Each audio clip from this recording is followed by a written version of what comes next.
लो अपना बसेरा।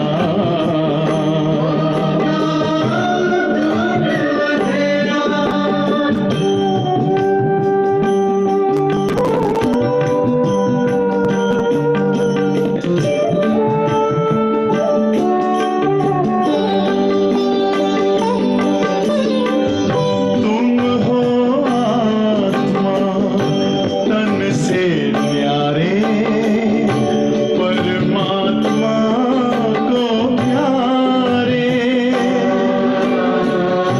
दिव्य गुणों को धारण करके योगी बनो दुलारे। ज्योति बिंदु ही तोड़ेगा ये माया मोह का घेरा।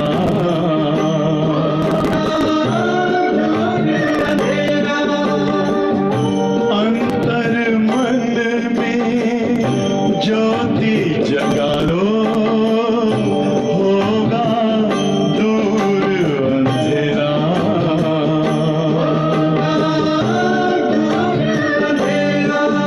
ओम शांति, ओम शांति, ओम शांति।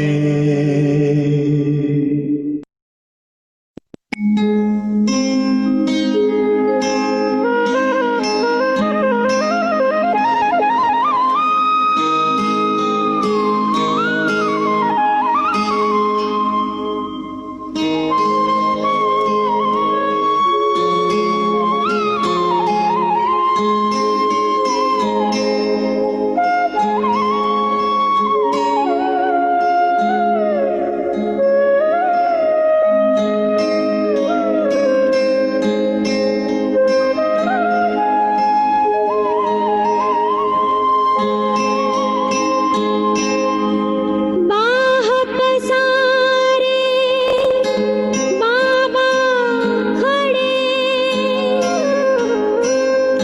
वतन से वो पुकारे।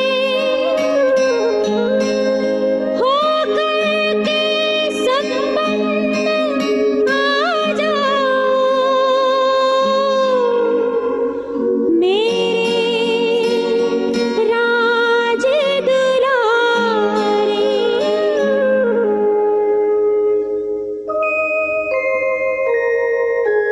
बाबा से मिलन मनाने आ जाओ मेरे लाल। संगम युग के सुख पाने आ जाओ मेरे लाल। बाबा से मिलन मनाने आ जाओ मेरे लाल। संगम युग के सुख पाने आ जाओ मेरे लाल, आ जाओ मेरे लाल।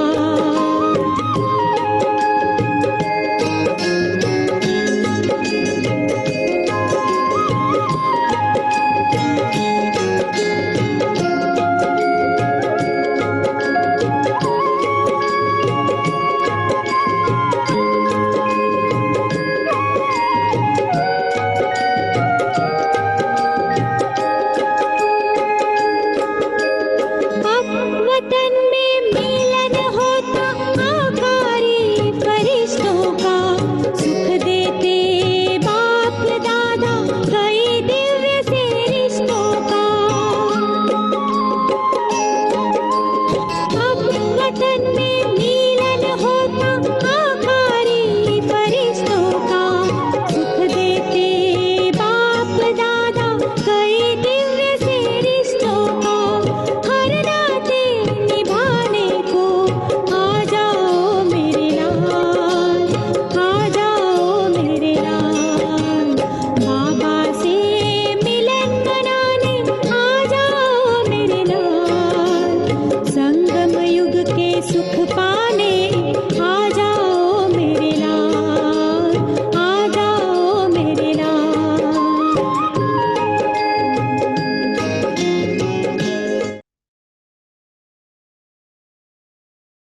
संडे है,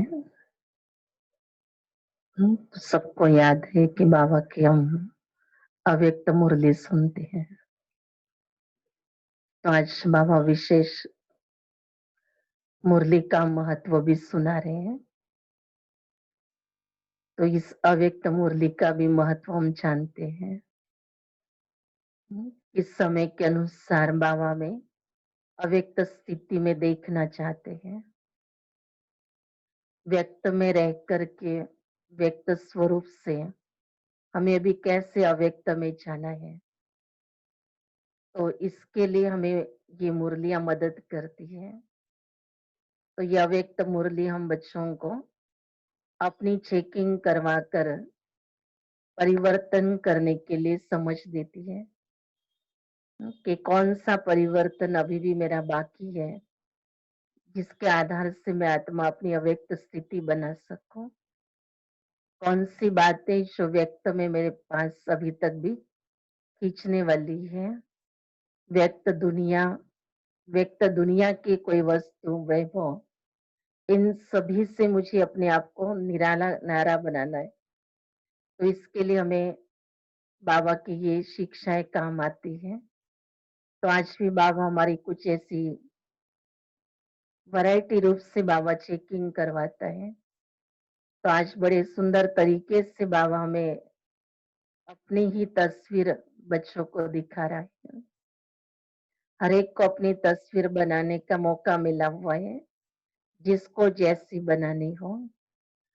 तो ये तकदीर की तस्वीर, ये वो तस्वीर है जिसमें हमारी तकदीर दिखाई देती है। तो ये तकदीर की तस्वीर कैसी बनेगी, तो उसकी युक्तियां बाबा आज दे रहे हमें। आज तकदीर बनाने वाले बाप दादा सभी बच्चों की श्रेष्ठ तकदीर की तस्वीर देख रहे हैं। तकदीरवान सभी बने हैं, लेकिन हर एक के तकदीर के तस्वीर की झलक अपनी अपनी है। जैसे कोई भी तस्वीर बनाने वाले तस्वीर बनाते हैं, तो कोई तस्वीर हजारों रुपयों के दाम की अमूल्य होती है, कोई साधारण भी होती है। यहाँ बाप दादा द्वारा मिले हुए भाग्य को, तकदीर को तस्वीर में लाना, अर्थात प्रैक्टिकल जीवन में लाना, इसमें अंतर हो जाता है। तकदीर बनाने वाले ने एक ही समय और एक ने ही सभी को तकदीर बांटी है। तकदीर बनाने वाला भी एक ही है और सबके लिए एक ही ने सभी को तकदीर बांटी। लेकिन तकदीर की तस्वीर में लाने वाली हर आत्मा भिन्न भिन्न होने के कारण जो तस्वीर बनाई है उसमें नंबरवार दिखाई दे रहे हैं। कोई भी तस्वीर की विशेषता नयन और मुस्कुराहट होती है। इन दो विशेषताओं से ही तस्वीर का मूल्य होता है। तो यहाँ भी तकदीर के तस्वीर की यही दो विशेषताएं हैं। नयन अर्थात रूहानी, विश्व कल्याणी, रहम दिल, पर उपकारी दृष्टि। अगर दृष्टि में ये विशेषताएं हैं, तो भाग्य की तस्वीर श्रेष्ठ है। नयन बाबा करें, तकदीर की तस्वीर में नयनों की ये विशेषता हो कि रूहानी, विश्व कल्याणी, रहम दिल, परोपकारी दृष्टि हो। तो मूल बातें दृष्टि और मुस्कुराहट, चेहरे की चमक, यही सदा संतुष्ट रहने की संतुष्टता और प्रसन्नता की झलक। इसी विशेषताओं से सदा चेहरे पर रूहानी चमक आती है, रूहानी मुस्कान अनुभव होती है। ये दो विशेषता ही तस्वीर का मूल्य बढ़ा देती है। तो आज यही देख रहे थे, तकदीर की तस्वीर तो सभी ने बनाई है। तस्वीर बनाने की कलम बाप ने सबको दी है। वो कलम है श्रेष्ठ स्मृति, श्रेष्ठ कर्मों का ज्ञान। श्रेष्ठ कर्म अर्थात श्रेष्ठ कर्म और श्रेष्ठ संकल्प अर्थात स्मृति, इस ज्ञान की कलम द्वारा हर आत्मा अपने तकदीर की तस्वीर बना रही है और बना भी ली है। बाबा को दिखाई भी दे रहा है, कई बच्चों ने अपनी तस्वीर बहुत अच्छी बना ली है। अभी कुछ बच्चे बना भी रहे हैं, लेकिन कैसी तस्वीर बनानी है वो बाबा में सिखा रहा है। ये तकदीर की तस्वीर जिसकी कलम बाबा ने हमें सबको दे दी है कि आप अभी अपनी तस्वीर कैसे चाहो वैसे बना लो। तो उसका तरीका भी बता दिया कि श्रेष्ठ स्मृति और श्रेष्ठ कर्मों का ज्ञान। श्रेष्ठ स्मृतियां भी बाबा ने हमें दिलाई है, रोज भी दिलाते हैं, क्योंकि हम उन स्मृतियों में जीना सीख गए थे कि जो पुरानी स्मृतियां थी, जो दुख देने वाली थी, दुख बार बार हम लेते थे, ऐसी स्मृति को हम बार बार स्मृति में लाते थे। लेकिन ईश्वरी जीवन के अंदर बाबा ने उन स्मृतियों को विस्मृत करा दिया, ड्रामा की नॉलेज दे दी, बिंदी लगवा दी और अब श्रेष्ठ स्मृतियों की स्मृति दिलाई है। हमारा सर्वश्रेष्ठ जीवन, सर्वश्रेष्ठ पाठ, इस सृष्टि का आदि का काल, जिसकी स्मृति बाबा ने दिलाई कि हम ही वो थे श्रेष्ठ, हम ही वो देवता थे। तो ऐसी श्रेष्ठ स्मृति के आधार से हमने अपने अंदर ऐसी श्रेष्ठ कर्मों का आधार बनाया और श्रेष्ठ कर्मों का ज्ञान दाता भी शिव बाबा ही है, जिसने हमें समझाया कि कौन सा कर्म तुम्हारा क्या पद बनाता है, उस कर्म का फल क्या मिलता है और उस कर्म का आधार जो है वो हमारी श्रेष्ठ स्थिति होती है। कौन सी स्मृति में मैंने कर्म का बीज बोया है। कर्म तो हम सभी कर रहे हैं, वही कर्म है जो सभी हम पहले भी कर रहे थे, अभी भी कर रहे हैं।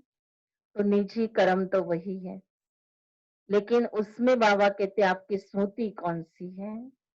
उन स्मृतियों के आधार से हमारा कर्मों का हिसाब बनता है। तो ये सारा ज्ञान लेकर के अब हम बच्चों को अपने आप की तस्वीर बनानी है। तो इस तस्वीर में हमारी बहुत ऊंची तकदीर दिखाई दे, जैसे हमारा भविष्य जो श्रेष्ठ बाबा ने हमें देवताई स्वरूप का बताया है, तो वो तकदीर हमको अपनी तस्वीर में बनानी है। तो ये बाबा पुरुषार्थ सिखा रहा है। तस्वीर तो बन गई है, नयन चैन भी बन गए, अब लास्ट टचिंग है संपूर्णता की। इतने वर्षों से जो पुरुषार्थ चल रहा है, तो बाबा देख रहा है कि बच्चों ने तस्वीर तो बना ली है, बन भी गई है, लेकिन नयन चैन वो भी दिखाई दे रहे बने हुए। अब बाबा कहते रहा क्या है, बस अब लास्ट की टचिंग चेक करना है और उसको संपूर्ण स्वरूप दे देना है, बाप समान बनने की। बस बाबा को देखो और अपने आप को देखो, ऐसा बाबा है और ऐसी मैं हूँ। बस दोनों को एक दूसरे को साथ देखना है और अपने आप को लास्ट टचिंग संपूर्णता की देनी है। डबल विदेशी चित्र बनाना ज्यादा पसंद करते हैं, तो बाप दादा भी आज सभी की तस्वीर देख रहे हैं। हर एक अपनी तस्वीर देख सकते हैं ना कि कहाँ तक तस्वीर मूल्यवान बनी है। सदा अपनी रूहानी तस्वीर को देख इसमें संपूर्णता लाते रहो। विश्व की आत्माओं से तो श्रेष्ठ भाग्यवान कोटों में कोई, कोई में भी कोई, अमूल्य व श्रेष्ठ भाग्यवान तो हो ही, लेकिन एक है श्रेष्ठ, दूसरे हैं श्रेष्ठ ते श्रेष्ठ, तो श्रेष्ठ बने हैं वह श्रेष्ठ ते श्रेष्ठ बने हैं, ये चेक करना है। बाबा के बन गए तो श्रेष्ठ तो बन ही गए, श्रेष्ठ आत्माओं के लिस्ट में आ गए, लेकिन श्रेष्ठ ते श्रेष्ठ बनने का पुरुषार्थ करना है, जो बाबा हम बच्चों को सिखा रहे हैं। तो ये प्रश्न बाबा हम बच्चों से पूछ रहे हैं कि सिर्फ श्रेष्ठ बने हो या श्रेष्ठ ते श्रेष्ठ बने हो, अब ये चेक करना है। भाग्यवान के लिस्ट में तो आ गए, लेकिन पद्मा पदम भाग्यशाली बने, इससे भाग्यवान बने हैं, तो ये अपने आप को देखना है। अच्छा, अब डबल विदेशी रेस करेंगे ना, आगे नंबर लेना है, वहां आगे वालों को देख खुश होना है, देख देख खुश होना भी आवश्यक है, लेकिन स्वयं पीछे होकर नहीं देखो, साथ साथ होते दूसरों को भी देख हर्षित हो चलो, स्वयं भी आगे बढ़ो और पीछे वालों को भी आगे बढ़ाओ, इसी को ही कहते हैं परोपकारी। बाबा कहते क्या करना है बच्चों को कि अभी अपने आप को भी आगे बढ़ाना है, जैसे ब्रह्मा बाप ने भी सब बच्चों को आगे बढ़ाया, लेकिन स्वयं भी आगे ही रहा। तो ब्रह्मा बाप को देखते हुए हमें भी अपने पुरुषार्थों को देखना है कि हमें स्वयं भी आगे बढ़ना है, उन्नति करनी है और औरों की भी उन्नति करवानी है। पीछे जो रह गए हैं, पीछे रह जाते, उनको भी आगे बढ़ाना है। जैसे किसी को आगे बढ़ाने के लिए हो तो उसके अंदर हिम्मत, उमंग, गुस्सा सब कुछ भरना पड़ता है। तो ऐसा बाबा कहते बच्चे आप अपना पुरुषार्थ और साथ में अन्य आत्माओं का पुरुषार्थ ये करते हुए तुमको आगे चलना है। तो ये है परोपकारी की स्थिति, ये परोपकारी बनना इसकी विशेषता है।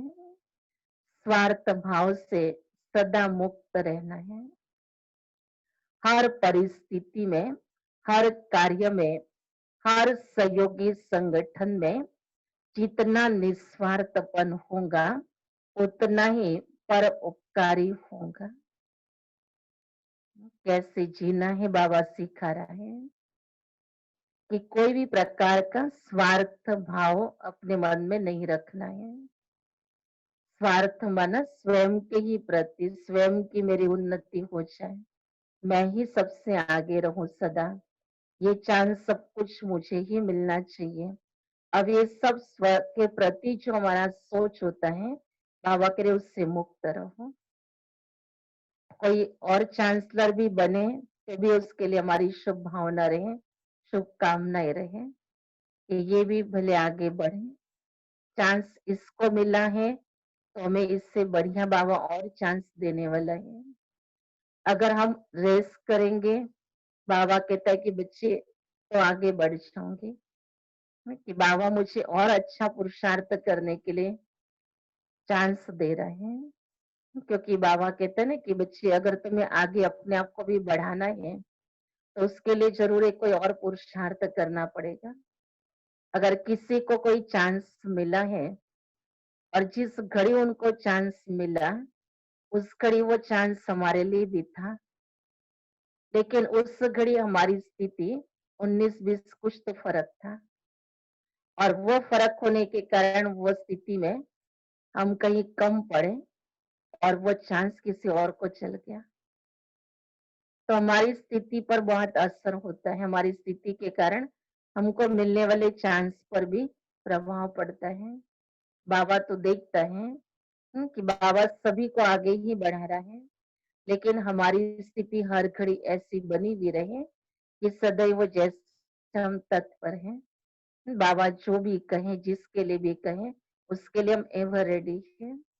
तो एवर रेडी माना ही संगम युगी जीवन के अंदर ये संगम युग के ही संस्कार हमारे अंदर इमर्ज हो। बाकी पुरानी दुनिया के संस्कार जो है, चाहे जिसमें ईर्ष्या है, द्वेष है, नफरत है, अब ये सब हमारे अंदर उस समय पर इमर्ज ना हो। अगर ये इमर्ज है उस समय, तो हमारा चांस चला गया, क्योंकि उस घड़ी हम भगवान के दिल पर चढ़े हुए नहीं थे, और उस घड़ी बाबा फिर हमें वो चांस देंगे नहीं। तो इसलिए हमारी स्थिति सदैव बहुत निर्मल हो, जिसके लिए बाबा ने कहा ना कि आपके नयन कैसे हो, तो हमारी नयनों में वो भावनाएं हो विश्व कल्याण की, रहम दिल की। और साथ में बाबा ने कहा बच्चे अपने अंदर वो देखो कि हमारी परोपकारी दृष्टि है। अगर ऐसी स्थिति है तो हमें बहुत अच्छे गोल्डन तो क्या डायमंड चांस मिलेंगे। लेकिन ये स्थिति नहीं है तो हमारे चांस हमारे पास से गुजर करके किसी और को मिल जाता है। लेकिन सोचते हैं बाद में ये चांस तो मुझे मिलना चाहिए था, उसको कैसे दिया गया। तो बाबा कहते दिया नहीं जाता है, ये आपको लेना होता है। और लेने के लिए हमें क्या पुरुषार्थ करना है, वो भी हमें जानना है कि हमें सदैव ऐसी स्थिति में रहना है कि जब बाबा के दिल पर हम चढ़े रहे, तो बाबा हमें बहुत अच्छे से अच्छा चांस भी देता रहेगा, और बाबा के साथ हम अपने आप को अनुभव भी करते रहे। तो ये बाबा कह रहे कि बच्चे अपनी स्थिति ऐसी परोपकारी बनाओ। परोपकारी स्थिति में हमें बहुत सारी बाबा की दुआएं, आत्माओं की दुआएं भी लेने का मौका मिलता है। तो ये स्थिति बाबा के लिए आपको आगे बढ़ाएगी। हर परिस्थिति में, हर कार्य में, हर सहयोगी संगठन में जितना निस्वार्थपन होगा, उतना ही परोपकारी होगा। स्वयं सदा भरपूर अनुभव करेगा, सदा प्राप्ति स्वरूप की स्थिति में होगा, तब परोपकारी की लास्ट स्टेज अनुभव कर और दूसरों को भी करा सकेंगे। जैसे ब्रह्मा बाप को देखा लास्ट समय की स्थिति में, उपराम और परोपकार, ये विशेषता सदा देखिए। स्व के प्रति कुछ भी स्वीकार नहीं किया, न महिमा स्वीकार की, न वस्तु स्वीकार की, न रहने का स्थान स्वीकार किया। स्थूल और सूक्ष्म सदा पहले बच्चे, इसको कहते हैं परोपकारी। यही संपन्नता की, संपूर्णता की निशानी है। समझा? बाबा पूछ रहे बच्चों से कि बच्चे संपूर्ण बनना है, संपन्न बनना है, तो क्या उसकी निशानियां समझे कि अगर हमारी स्थिति बाबा की जैसी बन गई हो, ऐसे हम परोपकारी बन जाए। जो बाबा की स्थितियों में देखने में आया कि बाबा कैसा न्यारा था, कोई महिमा की भी बाबा को कोई बीच प्रभाव नहीं पड़ता था। कोई भी कितनी भी महिमा कर ले, कोई संसार की कितनी अच्छी वस्तु भी भेंट दे दे, तो भी बाबा का उसके प्रति आकर्षण नहीं था।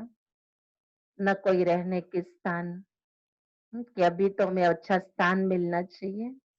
जो बाबा की कुटिया थी, जो बाबा का छोटा सा कमरा था, उसी में बैठ कर के बाबा ने अपना संपूर्ण पुरुषार्थ किया। बाकी जो कुछ भी था, नया स्थान यज्ञ में बना, बाबा ने कहा ये तो बच्चों के लिए है। मेरे कल्प पहले वाले बच्चे, और इस कल्प के अंत में मुझे आकर के मिलेंगे, तो इन बच्चों के लिए ये प्रबंध है। तो बहुत बाबा के दिल में बच्चों के लिए रिस्पेक्ट था, प्यार था, और उसके लिए बाबा के अंदर वो त्याग की भावना भी थी कि पहले बच्चों को दे। तो पहले बच्चे करते करते पहला नंबर भी बाप ने ले ही लिया।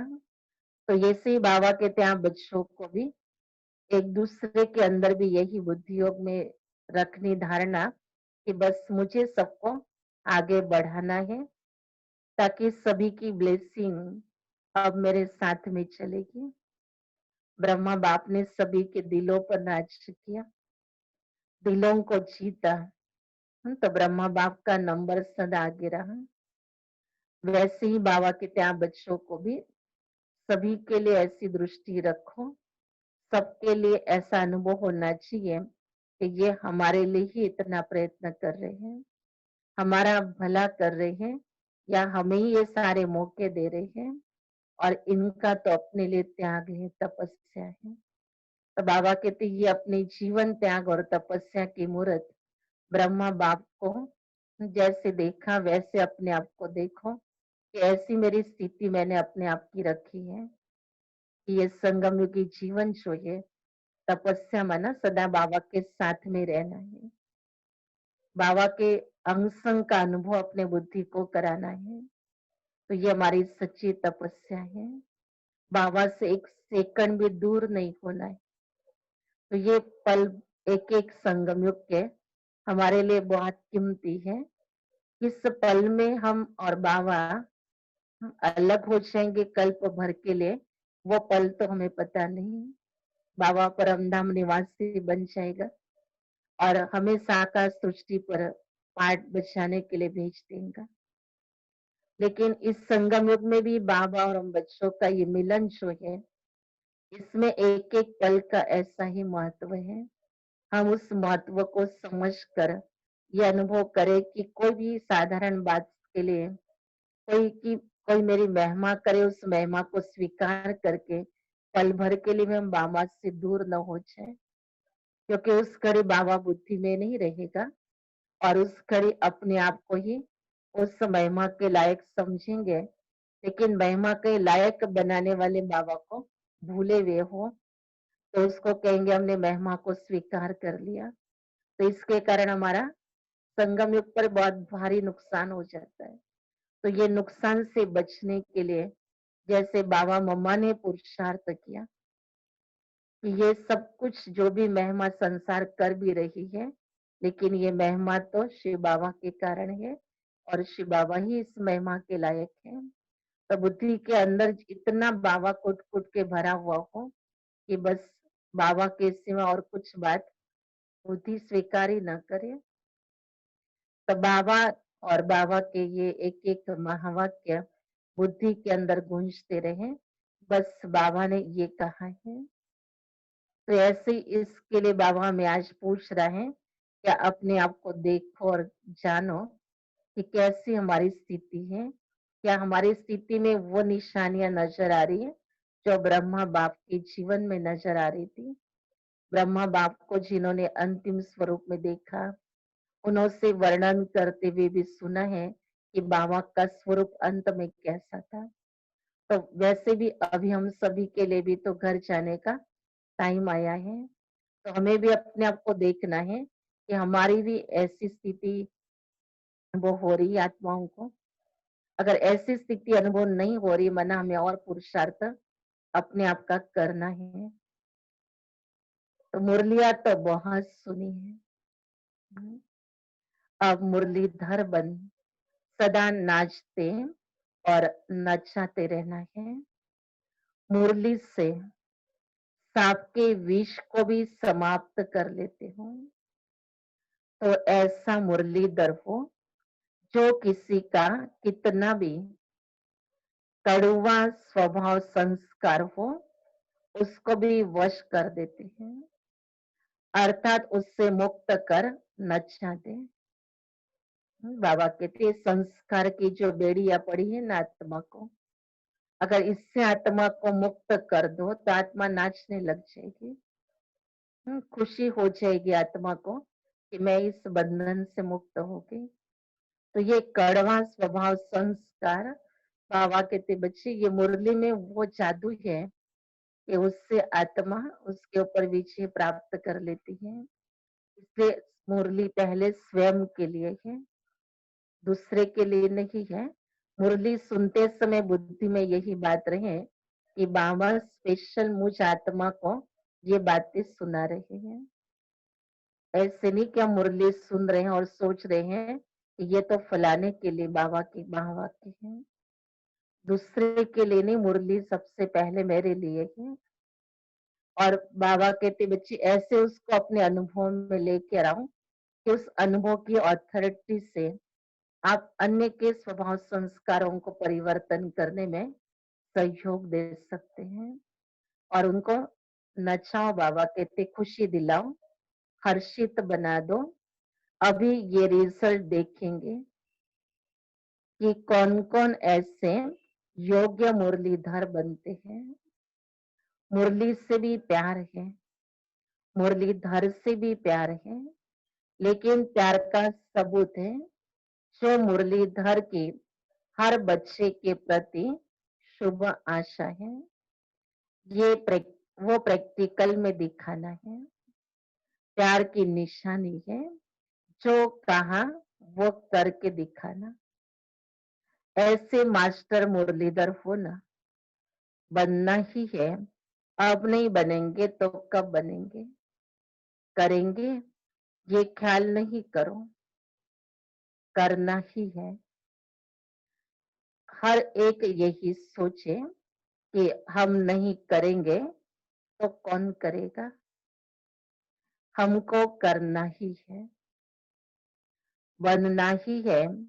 कल्प की बाजी जीतनी ही है। पूरे कल्प की बातें तो फर्स्ट डिवीजन में आना है, तो ये दृढ़ता धारण करनी है। कोई नई बात कर रहे हो क्या? कितना बार की हुई बात को सिर्फ लकीर के ऊपर लकीर खींच रहे हो। ड्रामा की लकीर खींची हुई है, नई लकीर भी नहीं लगा रहे हो, जो सोचो कि पता नहीं सीधी होंगी व नहीं। कल्प कल्प की बनी हुई प्रारब्ध को सिर्फ बनाते हो, क्योंकि कर्मों के फल का हिसाब है। बाकी नई बात क्या है? ये तो बहुत पुरानी,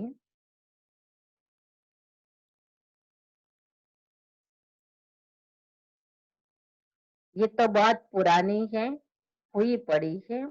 ये अटल निश्चय है, इसको दृढ़ता कहते हैं, इसको तपस्वी मूर्त कहते हैं। हर संकल्प में दृढ़ता माना तपस्या। अच्छा, बाप दादा हाईएस्ट होस्ट भी है और गोल्डन गेस्ट भी है। होस्ट बनकर मिलते, गेस्ट बनकर आते हैं, लेकिन गोल्डन गेस्ट है, चमकीला है ना। गेस्ट तो बहुत देखे, लेकिन गोल्डन गेस्ट नहीं देखा। जैसे चीफ गेस्ट को बुलाते हो ना, तो वो थैंक्स देते हैं। तो ब्रह्मा बाप ने भी होस्ट बन इशारे दिए और गेस्ट बन सबको मुबारक दे रहे। जिन्होंने पूरी सीजन में सेवा की, उन सबको गोल्डन गेस्ट के रूप में बधाई दे रहे हैं। सबसे पहली मुबारक किसको? निमित दादियों को। बाप दादा निर्विघ्न सेवा की समाप्ति की मुबारक दे रहे हैं। मधुबन निवासियों को भी निर्विघ्न हर्षित बन मेहमान निवाजी करने की विशेष मुबारक दे रहे हैं। भगवान भी मेहमान बन आया तो बच्चे भी। जिसके घर में भगवान मेहमान बनकर आवे, वो कितने भाग्यशाली है। रथ को भी मुबारक है, क्योंकि ये पार्ट बजाना भी कोई कम बात नहीं है। इतनी शक्तियों को इतना समय प्रवेश होने पर धारण करना, ये भी विशेष पार्ट है। लेकिन ये समाने की शक्ति का फल आप सबको मिल रहा है। तो समाने की शक्ति की विशेषता से बाप दादा की शक्तियों को समाना, ये भी विशेष पार्ट कहो व गुण कहो। तो सभी सेवाधारियों में ये भी सेवा का पाठ बजाने वाली निर्विघ्न रही। इसके लिए मुबारक हो और पद्मा पदम थैंक्स। डबल विदेशियों को भी डबल थैंक्स, क्योंकि डबल विदेशियों ने मधुबन की शोभा कितनी अच्छी कर दी है। ब्राह्मण परिवार के श्रृंगार डबल विदेशी हैं। ब्राह्मण परिवार में देश वालों के साथ विदेशी भी है। तो पुरुषार्थ की भी मुबारक और ब्राह्मण परिवार का श्रृंगार बनने की भी मुबारक। मधुबन परिवार की विशेष सौगात हो, इसलिए डबल विदेशियों को डबल मुबारक दे रहे हैं। चाहे कहा भी है, सामने तो थोड़े ही हैं, लेकिन चारों ओर के भारतवासी बच्चों को और डबल विदेशी बच्चों को बड़ी दिल से मुबारक दे रहे हैं। हर एक ने बहुत अच्छा पाठ बजाया। अब सिर्फ एक बात रही है, समान और संपूर्णता की। दादियाँ भी अच्छी मेहनत करती हैं। बाप दादा दोनों का पाठ साकार में बजा रही है, इसलिए बाप दादा दिल के स्नेह के साथ मुबारक दे रहे हैं। सबने बहुत अच्छा पाठ बजाया। ऑलराउंड सब सेवाधारी, चाहे छोटी सी साधारण सेवा है, लेकिन वो भी महान है। हर एक ने अपना भी जमा किया और पुण्य भी किया। सभी देश विदेश के बच्चों के पहुंचने की भी विशेषता मुबारक योग्य है। सब महारथियों ने मिलकर सेवा का श्रेष्ठ संकल्प प्रैक्टिकल में लाया और लाते ही रहेंगे। सेवा में जो निमित्त है, उन्हों को भी तकलीफ नहीं देनी चाहिए। अपने अलबेलेपन से किसको मेहनत नहीं करानी चाहिए। अपनी वस्तुओं को संभालना ये भी नॉलेज है। याद है ना, ब्रह्मा बाप क्या कहते थे, रुमाल खोया तो कभी खुद को भी खो देगा। हर कर्मों में श्रेष्ठ और सफल रहना है, इसको कहते हैं नॉलेजफुल। शरीर की भी नॉलेज, आत्मा की भी नॉलेज, दोनों नॉलेज हर कर्म में चाहिए। शरीर के बीमारी की भी नॉलेज चाहिए। मेरा शरीर किस विधि से ठीक चल सकता है, ऐसे नहीं आत्मा तो शक्तिशाली है, शरीर कैसा भी है। शरीर ठीक नहीं होगा तो योग भी नहीं लगेगा, फिर शरीर अपनी तरफ खींचता है। इसलिए नॉलेजफुल में ये सब नॉलेज आ जाती है। बाबा कितनी समझ दे रहा है हम बच्चों को। कि आत्मा की नॉलेज तो दे ही दी बाबा ने, लेकिन बाबा कहते सिर्फ उसी में नॉलेजफुल नहीं बनो, लेकिन अपने शरीर के भी साथ में नॉलेजफुल बन करके चलाओ। बल पुराना शरीर है, लेकिन उसी के द्वारा हमें पुरुषार्थ करना है। तो इस शरीर को किस विधि से चलाने से वो ठीक रहेगा, बाबा कहते उसका भी आपको अभ्यास होना चाहिए। बार बार शरीर बीमार होता रहे, और उसके कारण फिर औरों का समय उसमें चला जाए, तो बाबा कहते ये भी तो नॉलेजफुल की स्थिति नहीं है। तो अपने आपके शरीर को ठीक करना, ठीक चलाना, ये भी तो आना चाहिए। तो बाबा कह रहे कि बच्चे नॉलेजफुल बनो। जितना आप दूसरों से सेवाएं कम लेंगे, उतना ही आपकी उन्नति होती जाएगी। स्व की स्थिति भी हमारी अपने नॉलेज के आधार से हमें अपने आप को जानना चाहिए कि कौन सा स्वभाव, कौन सा संस्कार है जिसके कारण मेरा बार बार मूड ऑफ हो जाता है या अवस्था ऊपर नीचे होती है। ऐसे संस्कारों को अपना संस्कार समझ करके उसको अपने आप से किनारा करना है। कि ये तो मेरा संस्कार है, तो उसकी बात ज्यादा अपने बुद्धि में न रखते हुए सेकंड में अपने आप को उससे न्यारा करना कि मुझे संस्कार के वश होकर के अपना और दूसरों का टाइम वेस्ट नहीं करना है। बाबा तो यहाँ तक कहते थे कि बच्चे, आपके प्रति किसी को कोई बात का संकल्प भी ना चलाओ। अगर संकल्प चलाया ये भी एक प्रकार का बोझ हो गया। तो इसलिए ऐसी स्थिति बना करके रखो कि जिसमें हमारा चेहरा, जैसे बाबा ने आज कहा कि आपके नयन और चैन कैसे हो, तो वैसे हमारा मुस्कुराता हुआ चेहरा और वैसी हमारी श्रेष्ठ दृष्टि हो कि जिसमें किसी को ये संकल्प न चले कि आज इसकी अवस्था कुछ ठीक नहीं है, आज इनका मूड ठीक नहीं है, या आज कोई प्रकार की शारीरिक तकलीफ दिखाई दे रही है।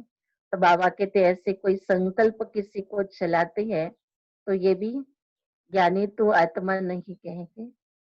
तो ज्ञानी तो आत्मा बनकर के रहने के लिए बाबा हमें सिखा रहा है कि ये भी ज्ञान अपने पास यूज करो यथार्थ रीति से कि किस रीति से अपने आप को सदैव ओके रखना है। अच्छा, फिर बाबा के सामने कुछ कुमारियां थी। तो कुमारियों का समर्पण समारोह बाप दादा के सामने हुआ। बाप दादा सभी विशेष आत्माओं को बहुत सुंदर सजा सजाया देख रहे हैं। बाबा शरीर को तो देखता ही नहीं है, बाबा आत्मा को देख रहा है कि ये आत्मा कितनी अच्छी तरह से बाबा के गुणों में, बाबा के स्नेह में, बाबा की शक्तियों से सजी हुई है। दिव्य गुणों का श्रृंगार कितना बढ़िया है, सभी को शोभनिक बना रहा है। लाइट का ताज कितना सुंदर चमक रहा है। बाप दादा अविनाशी श्रृंगारी हुई सूरतों को देख रहा है। बाप दादा को बच्चों का ये उमंग उत्साह का संकल्प देख खुशी होती है। बाप दादा ने सभी को सदा के लिए पसंद कर लिया है। आपने भी पक्का पसंद कर लिया है ना? दृढ़ संकल्प का हथियाला बंद गया।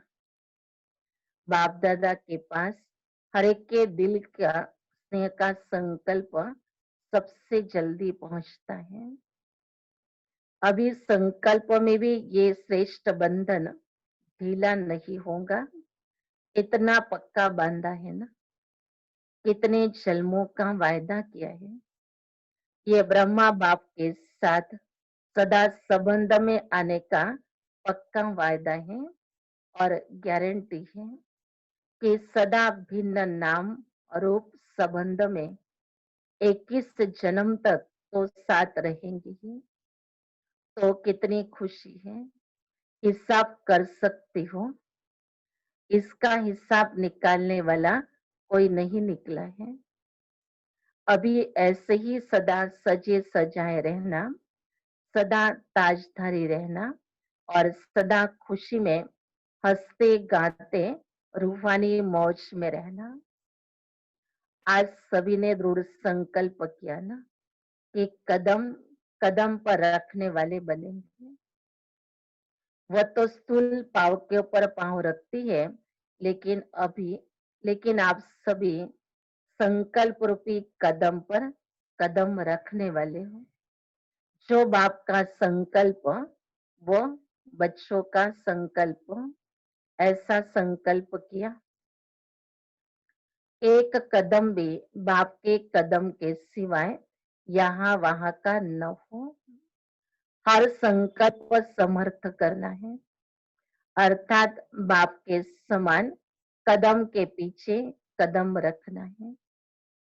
अच्छा, फिर विदेशी भाई बहनों से मुलाकात। जैसे विमान में उड़ते उड़ते आए हो, ऐसे बुद्धि रूपी विमान भी इतना ही फास्ट उड़ता रहता है ना, क्योंकि वो विमान सरकमस्टेंस के कारण नहीं भी मिले, लेकिन बुद्धि रूपी विमान सदा साथ है और सदा शक्तिशाली है। तो सेकंड में जहां चाहे वहां पहुंच जाए। तो इस विमान के मालिक होना, सदा ये बुद्धि का विमान एवर रेडी हो, अर्थात सदा बुद्धि की लाइन क्लियर हो, बुद्धि सदा ही बाप के साथ शक्तिशाली हो, तो जब चाहेंगे तब सेकंड में पहुंच जाएंगे। जिसका बुद्धि का विमान पहुंचता है, उसका वो भी विमान चलता है। बुद्धि का विमान ठीक नहीं तो वो विमान भी नहीं चलता है। ऐसी विपरीत परिस्थितियों के पेपर आने हैं बच्चों के पास, तो बाबा कहते हैं, कोई कारण से विमान सरकमस्टांस के कारण आपको नहीं भी मिले, लेकिन आपका बुद्धि का विमान सदा रेडी रहे। और जिसका बुद्धि का विमान ठीक है, बाबा कहते हैं, उसका स्थूल विमान भी अच्छी रीति से चलेगा। अच्छा, पार्टियों से मुलाकात कि सदा अपने को राजयोगी श्रेष्ठ आत्माएं अनुभव करते हो। राजयोगी अर्थात सर्व कर्मेंद्रियों के राजा, राजा बन कर्मेंद्रों को चलाने वाले, न कि कर्मेंद्रों के वश चलने वाले। जो कर्मेंद्रों के वश चलने वाले हैं, उनको प्रजा योगी कहेंगे, राजयोगी नहीं। जब ज्ञान मिल गया कि ये कर्मेंद्रिया मेरे कर्मचारी हैं, मैं मालिक हूँ, तो मालिक कभी सेवाधारियों के वश नहीं हो सकता। कितना भी कोई प्रयत्न करे, लेकिन राजयोगी आत्माएं सदा श्रेष्ठ रहेंगी। सदा राज्य करने के संस्कार अभी राजयोगी जीवन में भरने हैं। कुछ भी हो जाए, ये टाइटल सदा अपना सदा याद रखना कि मैं राजयोगी हूँ। सर्वशक्तिवान का बल है, भरोसा है, तो सफलता अधिकार के रूप में मिल जाती है। अधिकार सहज प्राप्त होता है, मुश्किल नहीं होता है। सर्व शक्तियों के आधार से हर कार्य सफल हुआ ही पड़ा है। सदा फक्र रहे कि मैं दिल तख्त नशीन आत्मा हूँ। ये फक्र अनेक फकीरों से, अनेक फिक्रों से पार करा देता है। फक्र नहीं तो फिकर ही फिकर है। तो सदा फक्र में रहे, वरदानी बन वरदान बांटते चलो। स्वयं संपन्न बन, औरों को भी संपन्न बनाना है। औरों को बनाना अर्थात स्वर्ग के सीट का सर्टिफिकेट लेना है। कागज का सर्टिफिकेट नहीं, अधिकार का। अच्छा, फिर दूसरे ग्रुप से बात की बाबा ने, हर कदम में पद्मों की कमाई जमा करने वाले अखुट खजाने के मालिक बन गए हैं। ऐसे खुशी का अनुभव करते हो, क्योंकि आजकल की दुनिया है ही धोखेबाज। धोखेबाज दुनिया से किनारा कर लिया। धोखे वाली दुनिया से लगाव तो नहीं, सेवा अर्थ कनेक्शन दूसरी बात है, लेकिन मन का लगाव नहीं होना चाहिए। तो सदा अपने को तुच्छ नहीं, साधारण नहीं, लेकिन श्रेष्ठ आत्मा है, सदा बाप के प्यारे हैं। इस नशे में रहो, जैसा बाप वैसे बच्चा। कदम पर कदम रखते अर्थात फॉलो करते चलो, तो बाप समान बन जाएंगे। समान बनना अर्थात संपन्न बनना। ब्राह्मण जीवन का यही तो कार्य है। तीसरी पॉइंट है, सदा अपने को बाप के रूहानी बगीचे के रूहानी गुलाब समझते हो। सबसे खुशबू वाला पुष्प गुलाब होता है। गुलाब का जल कितने कार्यों में लगाते हैं। रंग रूप में भी गुलाब सर्वप्रिय है। तो आप सभी रूहानी गुलाब हो। आपकी रूहानी खुशबू औरों को भी स्वतः आकर्षण करती है। कहाँ भी कोई खुशबू की चीज होती है, तो सबका अटेंशन स्वतः ही जाता है। तो आप रूहानी गुलाबों की खुशबू विश्व को आकर्षित करने वाली है, क्योंकि विश्व को इस रूहानी खुशबू की आवश्यकता है।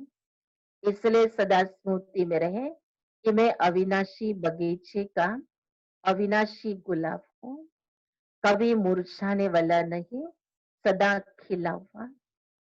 ऐसे खिले हुए रूहानी गुलाब सदा सेवा में स्वतः ही निमित्त बन जाते हैं। याद की, शक्तियों की, गुणों की ये सब खुशबू सबको देते रहो। स्वयं बाप ने आकर आप फूलों को तैयार किया है, तो कितने सीखी लदे हो। अच्छा, फिर वरदान है आज का। न्यारे और प्यारे बनने का राज जानकर राजी रहने वाले राजयुक्त भव।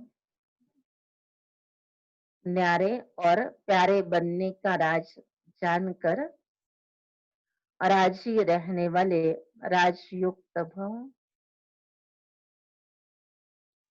जो बच्चे प्रवृत्ति में रहते न्यारे और प्यारे बनने का राज जानते हैं, वो सदा स्वयं भी स्वयं से राजी रहते हैं, प्रवृत्ति को भी राजी रखते हैं।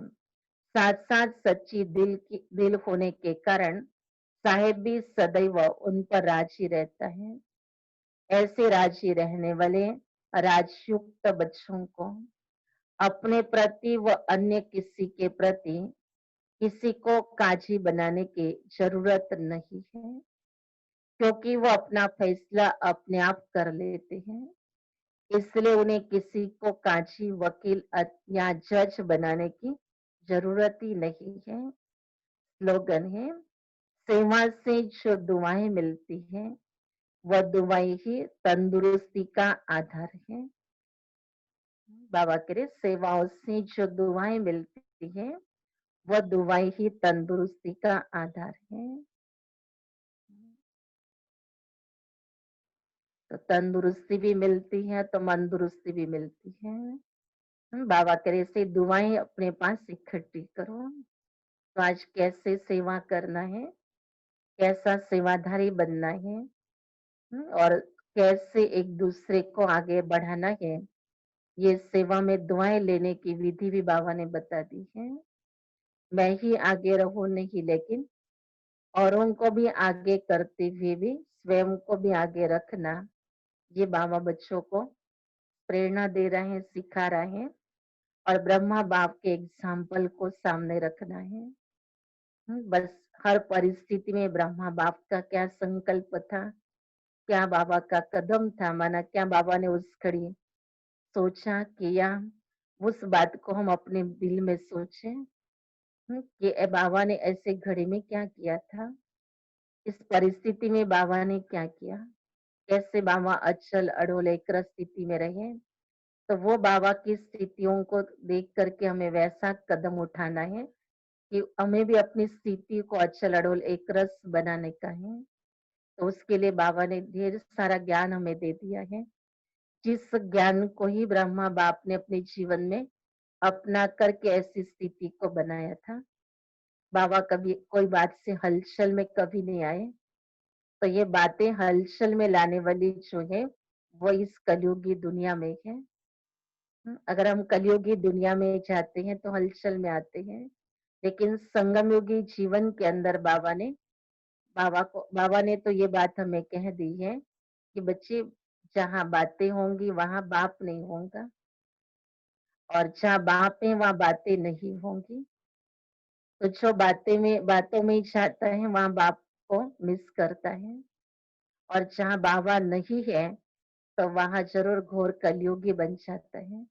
जहाँ दुख का, शांति, रोना, शोक आदि सब बातें उस कलयुग की निशानियां सारी आती है। तो इसलिए संगम युग पर हमें ज्ञान युक्त, योग युक्त बन करके रहना है। बाबा कहते, बच्चे बातों के जंगल में नहीं चले जाओ। अगर जंगल में चले जाओगे तो आप भी भटक जाओगे। फिर भटकने के बाद तो चिल्लाना ही पड़ता है अपनी सुरक्षा के लिए। तो ऐसे बाबा कहते, फिर आपको चिल्लाना न पड़े, रोना न पड़े, इसलिए बातों के जंगल से दूर हो जाओ। तो जैसे ब्रह्मा बाप ने अपने आप में और शिव बाबा में निश्चय रखा, और शिव बाबा के ऊपर निश्चय ऐसा अटूट था कि कोई भी उस निश्चय को हिला नहीं सका।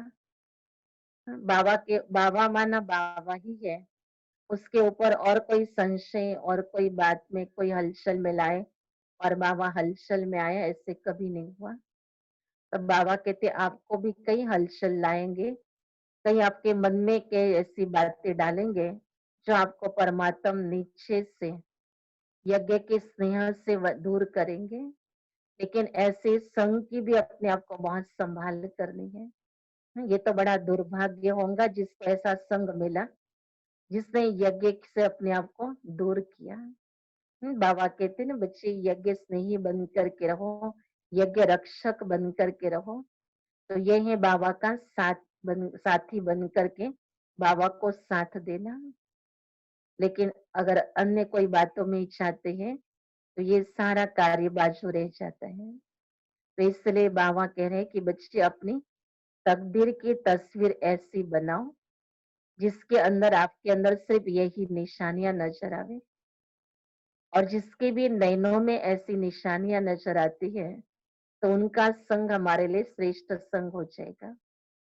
कि जिसके अंदर सदैव ये भावनाएं भरी हुई है, नैनों में झलकता है कि इनको सदा सबका कल्याण करने का वही होना रहता है। इनके नैनों के अंदर सबके लिए कितना रहम है और कितना उपकार की भावना है। बस ये देखते ही जाओ और उसके अनुसार परखते भी जाना है, ताकि कहीं हमारा भी हम अपने आप का नुकसान न कर ले। तो बहुत सारी सावधानियां भी बाबा समय प्रति समय में दे रहे हैं। तो हमें अटेंशन रखना है, हमें देखना है कि हम जैसे अपनी तस्वीर बनाना चाहते हैं वैसी तस्वीर हमारी बन रही है या नहीं बन रही है। कलम हमारे हाथ में है, अगर हमारा हाथ ठीक नहीं चल रहा है तो वह तस्वीर भी ठीक नहीं बनेगी। हमको हमारे हाथ पर भी कंट्रोल रखना पड़ेगा, उसको भी संयमित चलाना पड़ेगा, उसको भी नियमबद्ध चलाना पड़ेगा, तो तस्वीर अच्छी बनेगी। तो बाबा ने हमें सब कुछ नॉलेज दे दी है, तो उस नॉलेज को बुद्धि में रख करके अब हमें अपने मन को ऐसा सशक्त बनाना है कि जो मन बाबा के हर बात को स्वीकार करे और उसके अनुसार अपने आप का कर्म करे, संकल्प करे। तो आज बहुत सूक्ष्म बातों का भी बाबा ने हमें इशारा किया है। तो हमें अपनी स्मृतियों को भी चेक करना है कि सारा दिन हम कौन सी स्मृतियों में जी रहे हैं। ये तो नहीं है फलाने ने ऐसा बोला, फलाने ने ऐसा बोला, उसी बातों के स्मृतियों में हम जी रहे हैं, या बाबा ने जो बोला उस बातों को याद करते हुए चल रहे हैं। कल ऐसा किया था, किसी ने परसों ऐसा किया था, क्या इन्हीं स्मृतियों में हम चल रहे हैं, या ब्रह्मा बाप ने ऐसा पुरुषार्थ किया था, ब्रह्मा बाबा ने ऐसा सिखाया था और वो हमें सीखना है, वो हमें करना है। कौन सी स्मृतियां हमारे साथ चल रही है, हम सारा दिन में कौन सी स्मृति में एक पार्ट प्ले कर रहे हैं, तो इसका आधार है हमारा भविष्य के ऊपर। तो ये भी हमें स्मृतियों को भी साक्षी होकर देखना, आज भी देख लेना कि कल कौन सी स्मृतियों में हमने पार्ट प्ले किया, ताकि आज कहीं हमारा नुकसान न हो जाए। कोई भी देहधारियों के द्वारा दी हुई बात अगर वो शिव बाबा ने उच्चारण नहीं की है, भगवानुवाच नहीं है, उस बात का चिंतन मुझे नहीं करना है। वो बात बाबा ने नहीं कही है। तो ये तो दुनिया की बातों का जंगल है, और उस जंगल में रहेंगे तो जंगली बन जाएंगे। इसलिए बाबा कहते तुमको देवता बनना है। तो देवता बनने वाले बच्चों का स्वरूप कैसा होना चाहिए? सदैव ज्ञान का डांस बाबा ने कहा करो और दूसरों को भी कराओ। अगर व्यर्थ की बातों में जाते तो ये डांस तो हो नहीं सकता है। बातें रुलाएंगी, बातें दुखी करेगी, लेकिन बाबा का ये ज्ञान जो हमें नचाने वाला है, मन को खुश करने वाला है, तो यही ज्ञान का डांस बाबा कहते हैं आपको औरों को कराना है। न कि किसी को रुलाना है, न किसी को दुखी करना है। लेकिन ऐसी मुरली की धुन बजानी है जिससे आत्मा खुशियों में नाचने लग जाए। इसलिए जैसे बाबा मुरलियों में कहता रहता है बच्चों को कि अपने मुख से ज्ञान रत्न ही निकले, तो ये मुरली ही ज्ञान रत्नों का खजाना है। बस इसी को ही अपने मुख से निकाले और इसी का ही आनंद सभी को देवे। ये हमारी संगम योगी सेवा है। तो ऐसी जो सेवा कर रहा है तो उसी का संग हमें करना है कि इसके मुख से सदैव यही बात निकलती है कि बाबा ने ऐसा कहा।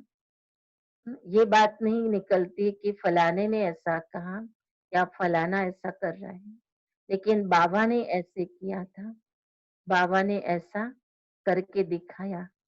तो वही बातों का अगर कोई वर्णन सारा दिन करता रहे तो अपना भी भाग्य बनेगा, दूसरे का भी बना सकेंगे। तो ये बातें हमें अटेंशन में अपने आप में देखनी है कि हमने बाप जैसा बनने का लक्ष्य तो लिया है, लेकिन क्या बनने का कदम उठाया है, वैसे बनने के लिए हम पुरुषार्थ कर रहे हैं। तो ये सूक्ष्म चेकिंग हमें अपने आप में करनी है। तो आज तो मैं अव्यक्त स्थिति में ही रह करके इस अव्यक्त मुरली के आधार से बाबा से अव्यक्त मिलन का अनुभव भी करना है, और फिर हम नुमा शाम में बाप दादा से मिलन के भी अनुभव में खो जाएंगे, समा जाएंगे। तो आज विशेष बाबा मिलन का दिन है, तो हम अपने आप को सदैव यही अभ्यास में रखें कि सारा दिन मैं अपने आप को बाबा के साथ अनुभव करूं। आज स्पेशल डे है मेरे लिए, अव्यक्त बाबा के साथ अव्यक्त मिलन मनाने के लिए। तो जैसे विशेष दिन होता है तो विशेष स्मृति होती है, विशेष कार्य भी करते हैं। तो ऐसे श्रेष्ठ स्मृतियों में रहने के लिए जो आज भी बाबा ने हमें इशारा दिया है, तो आज हम उसका अभ्यास भी करें कि जितना हो सके, ये नहीं कहे लेकिन पूरा पुरुषार्थ करें कि आज मुझे अपनी स्थिति को अव्यक्त ही रखना है। कोई बात व्यक्त में मुझे लाए तो तुरंत दूसरे सेकंड में मुझे अव्यक्त में अपने आप को ले जाना है। तो ये अभ्यास करते करते हम अपनी स्थिति को अनुभव करेंगे और अव्यक्त मिलन का भी आनंद लेंगे। ओम शांति।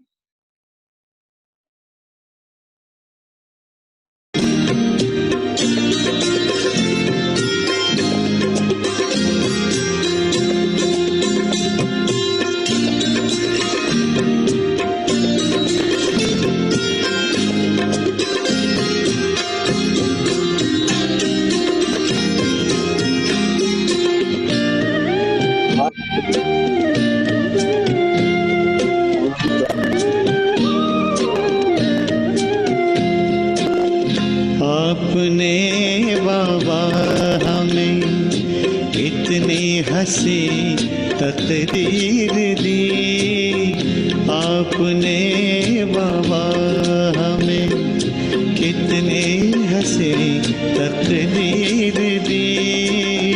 जिंदगी जीने की हमको एक नई तकदीर दी, आपने बाबा हमें।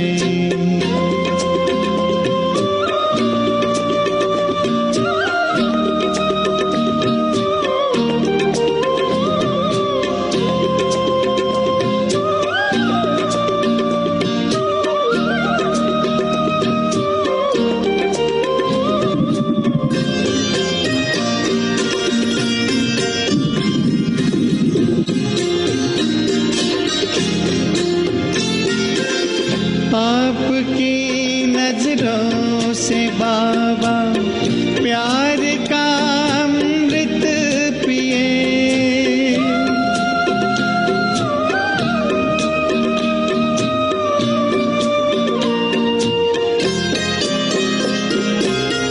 आपकी नजरों से बाबा प्यार का अमृत पिए।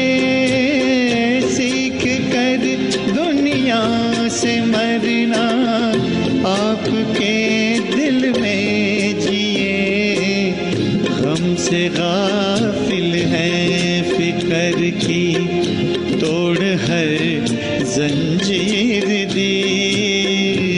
हमसे गाफिल है, फिक्र की तोड़ है जंजीर दी।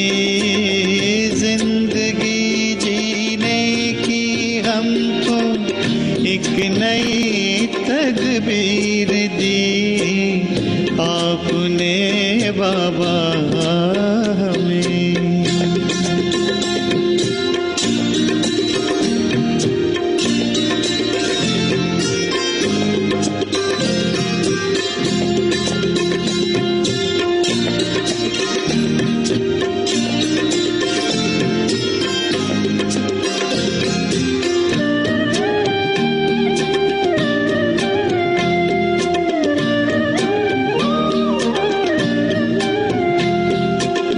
क्या निराली शान है, दिल तख्त पर हमें रख लिया।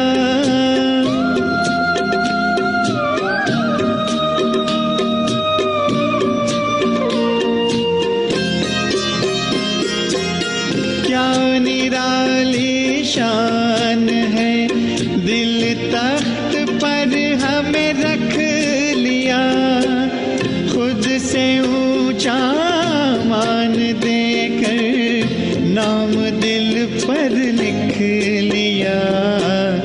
ताज तख्त और तिलक की हमको अमर जागीर दी। ताज तख्त और तिलक की हमको अमर जागीर दी। जिंदगी जीने की हमको एक नई तदबीर दी आपने बाबा